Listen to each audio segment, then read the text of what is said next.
What's up, dads and dad bods? So today's going to be a little bit different. This is less of a how-to and more of a what to expect.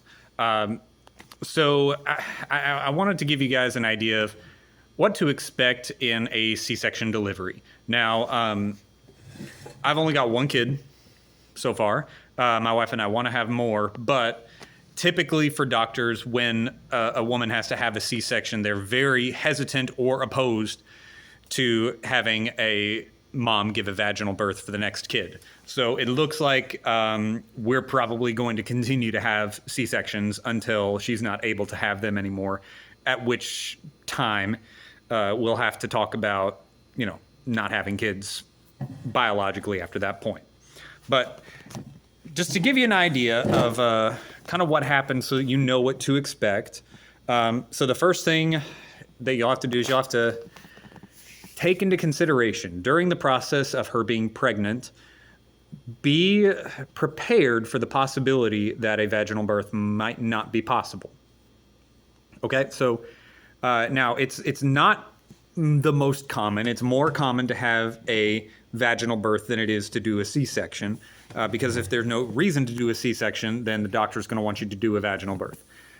For us, our son had his back turned outside, so he's facing in towards her, and he was flipped upright with his head up here and his feet down. So there was no safe way to get him out. Pushing him out vaginally would have snapped his limbs and probably done some other damage. So doctor said, "Nah, we're gonna chop him out. That's how we're gonna do it.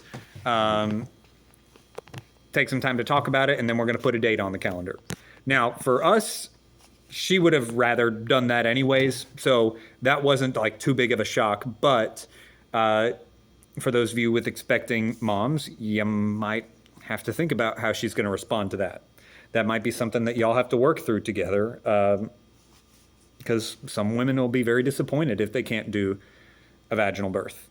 And remember, like, we still got those parts. We can't say too much about breastfeeding, and we can't say too much about the actual birthing process. So your job is going to be more about listening and comforting than it is going to be about trying to rationalize what's going on. She knows. She's wrestling with the emotions. So, if she's upset about it, or if you know that news might be around the corner, start prepping some ways to spoil her and make her feel special, and help her to get through that moment, so that when the next moment comes, she can be excited about what's happening. All right? So that's the first thing you need to be aware of. Second thing you need to be aware of is there will be a date put on the calendar that you can look forward to and say, that's when it's going to happen. Now, on one hand, it's going to be less of that shock moment, and the baby will come early, and that's going to come with some struggles itself. Babies that come early sometimes tend to have some sensory problems, tend to be more sensitive to lights and sounds, but at the same time, you also know when it's going to happen. So you can prep for it. You can go ahead and say, all right, this is the week I'm going to need off. I'm not going to be here because that's the day that we're getting this baby chopped out.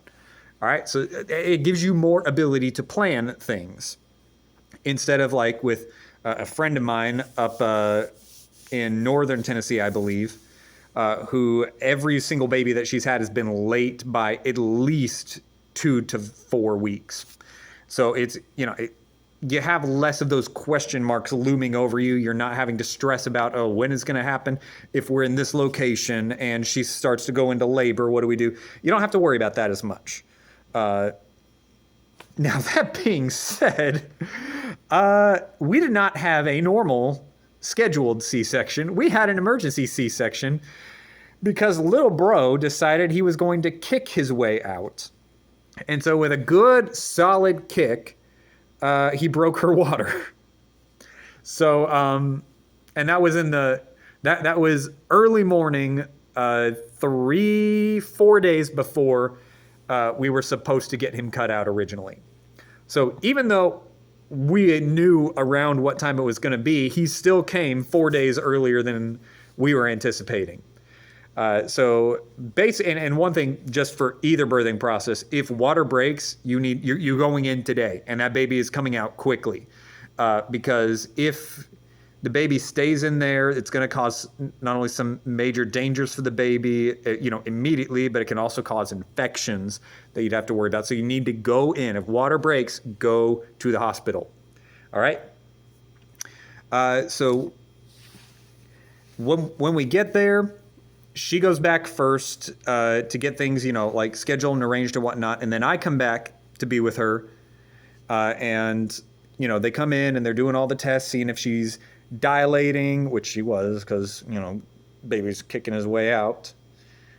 She was already hooked up to the IV, and she really started to struggle at this point. This is when I really needed to step up a bit and try to help her through those moments. But this is more about the actual C-section than it is about our experience. So what you can expect is she will go back first, okay? And she's gonna be cleaned off. If you're able to do the C-section on the scheduled day, you guys will clean her up at the house with something called Hibiclens. It's basically a soap that you use before you go in, clean yourself off with it, and then you go into the hospital later. We didn't get to do that because it ended up being an emergency C-section, so they got her back, got her cleaned up a little bit. And me and mother-in-law were out in the hallway waiting to be brought in. And during that time, they gave us a gown. You put a gown on over your clothes. You have little stretchy shoe things to put over your shoes. You have to wear, obviously you have to wear a mask. I can't remember if we had gloves, but probably most likely we had to wear gloves. And so what happened, let's see. Let's say she was right here, okay? So she's right here, and her head is going this way, her feet are going that way, and then me and mother-in-law were right here, okay? And so she's got, and since she's here, she's got her head and upper shoulders uncovered right here, and then there's a big drape that goes over this way. Now, I was able to see over the top a little bit, so I can see as they're making the cuts, and if you're squeamish, warning. Squeamish warning. I could literally see her reaching her hand under and watching her stomach move up from where she was putting her hand in. It was a very trippy experience. And that's another thing to be ready for, okay? If you are squeamish and you go in for a C-section, you're gonna see blood, okay? You just are, okay? It's gonna be a messy experience. So you need to brace yourself for that. I prepped myself for getting grossed out of stuff by watching pretty much every Dr. Pimple Popper video. There's very few things that gross me out these days. But you'll need to be prepped for the blood that you're going to see. And trust the doctors because they know what they're doing. C-sections are very normal. It's more normal to do a vaginal birth, but they know what they're doing. They are built for this, prepped for this. At this point, I'd say hundreds of millions of women, at least, have survived and thrived after having C-sections, and many women have more than one. So, the blood is not something for you to automatically worry about. Okay? So you're going to see blood, and then what's going to happen after that is the cuts are made, and then the baby is going to come out. And what happens next is going to move pretty quickly. They are going to give a moment. Now, I've not experienced this, so I'm not speaking from experience. I'm just speaking from things that I either know or think I know. In a vaginal birth, sometimes the baby can be taken out right away and put on mom's chest. That can happen. I'm not sure if it happens most frequently. As long as there's not a problem, I believe it can be done that way, and I think it's encouraged. But for him, he was only out long enough for her to get a sight of him pretty quickly, and then he needed to be taken away because now she needs to be sewed back up.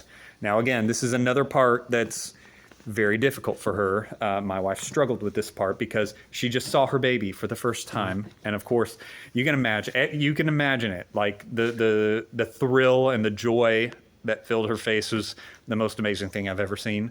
And oh my gosh, he was so adorable. But of course, as soon as he was taken away, it got really difficult for her. Any moment after that where she was not with him was very difficult. That's another thing you have to get ready for. The first time that she's away from him is going to be very difficult. We have not yet experienced her first night away from him, but that is going to be a tough time when we have to do that. So let's see. He was taken over. He was given measurements and whatnot. He was checked out and cleaned up, put under.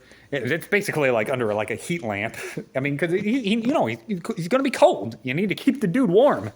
So he's under the lamp, staying warm, and they're sewing her up and cleaning her up and doing everything they need to do. They use they use the stitches to sew her up, and they also use a type of glue that is used to help hold the cut together. Now, something to keep in mind, that cut's going to be very sensitive for a while, and it's going to be very sore, and it may cause it may cause some issues later on. You're going to have to really keep an eye on it and make sure it's not getting infected. It was something that we had to take a look at later on. But that's really what you need to have in mind for the first part of the process. And once she's sewed up and everything, after that, she can finally hold the baby again. But for a good long while, she is not going to be allowed to hold anything heavier than the baby. So you guys, you're going to need to step up and really help with the carrying stuff. You're going to really need to think ahead and try to think, I know she needs to do this today. I know she needs to do this today. Is there anything that I can help her with that she's going to need? You may have to help her getting up and going to the restroom. There's a lot of things like that you're going to have to worry about doing. That's the basics of what you can expect.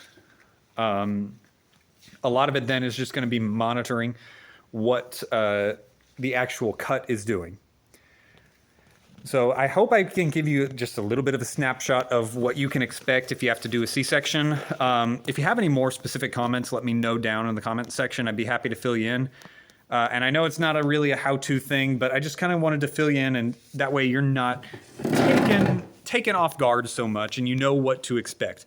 Because the calmer that you are, the more calm that she's going to be as well. So go in. If you can learn on your own, it's best to learn ahead of time. That way, when something happens, you can be like, oh, I know what's going on here. And you're not asking her, wait, what are they doing? What are they doing? Because if you're uncertain, it's going to make her nervous and uncertain. So come in with confidence, know what's going on, and then you'll be able to best care for mom and baby. Sound good? All right. I'll see you guys later. Peace out.